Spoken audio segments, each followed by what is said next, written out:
Okay, so let me talk briefly about what the agenda of the class is going to be. So we have 14 chapters, each chapter ready. First lesson is overview, so I'll be talking about the overview of the product. Second chapter, it's going to be a setup. So when I said setup, FDMEE is installed, but none of the setup has been done. Setup means looking at the source systems, looking at the definition of the source systems. So in our case, it would be files and open interface and registering the target systems. So in setup, I'll be talking about how do you register your HFM application and how do we register our planning applications. Lesson number 3 would be import formats. So import formats are basically, it allows you to specify where is the data in your file. So we'll talk about two different files. So we'll talk about a comma delimited file and a fixed format file. So it just import format just tells you where is the data in your file as such.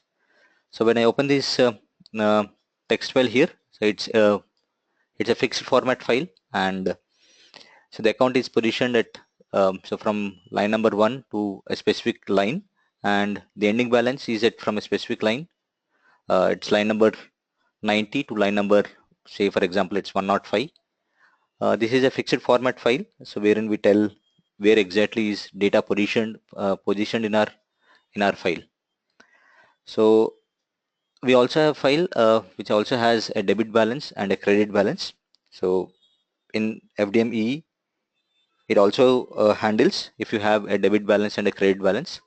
And if you observe the fixed format file, we also have a negative balance which is represented as CR. So there is a little expressions in FDMEE which can handle it. So which means that a little bit of transformations can also be done using FDMEE. Lesson number 4, basically locations. Locations are primarily for security. For example, I can actually give somebody access so that they can load the data from my Texas entity, but not from my Georgia entity. Okay, I mean locations tells you who can actually load the numbers for a given entity. That's called my locations. So we also have something called period mappings as well as category mappings. In FDMEE, we have something called category mappings. And in HFMR planning, you have a dimension called a scenario, and the members of that dimensions are usually actual, budget, and forecast. FDMEE does not have a concept of scenario. It has a concept of category, which is effectively the same thing, exactly the same thing of a scenario dimension. And in FDMEE, a period would look like something called Jan 2015, for example. But in HFM or planning applications, we do not have Jan 2015, but we have period dimension and we have something called year dimension, and 2015 would be the member of it, and we have period dimension wherein January would be the member of it. So period mappings tells you how do you map this 2015 to a period dimension. Okay, so that's about lesson number 4, and we have something called lesson number 5, which talks about data load mappings. So it basically allows you to say, for example, maybe you have a source system for cache which has members like this. So I have in my source, you have a cache account which is represented as 1101, 1102, 1104, and in my target system the cache is represented as member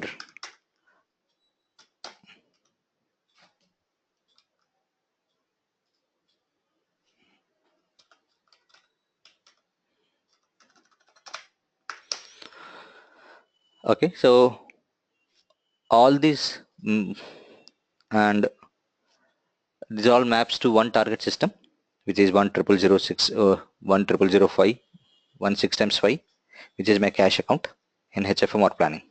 So there are a couple of different ways that you can do a data load mappings. You can do an explicit map, you can do an in map, you can do a bitmin map, you can do something called multi-dimensional map. So we'll talk about all this. We'll talk about what is an explicit map, we'll talk about what is in map, what is bitmin map, and what is called multi-dimensional map. In lesson number 6, we talk about data load rules. Data load rules says that I want to load data from a particular file, from a particular location, and for a particular period or for a particular category. Lesson number 6 and 7 both do the data load rules. It just says two different ways. So this um,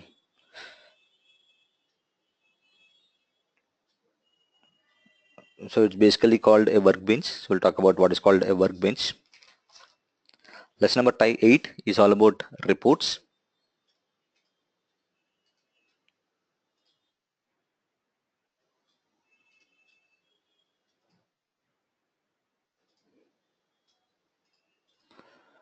It's lesson number 8 is basically a check report that you define, and you will define all the rows in the report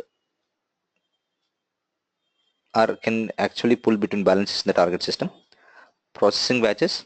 If you normally want to load data for Texas,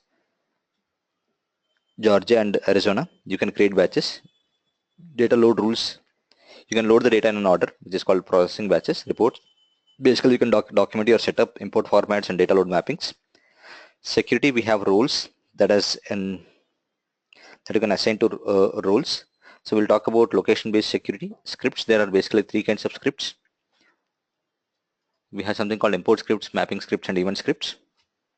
And we'll also talk about doing an integrations with an open interface. And we also, we can also integrate with other source systems like JD Edwards, PeopleSoft, and Oracle Business Suite, Oracle Fusion Financials.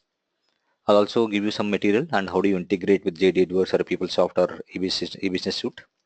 That's all about 14 lessons. So we'll talk about each lesson a day.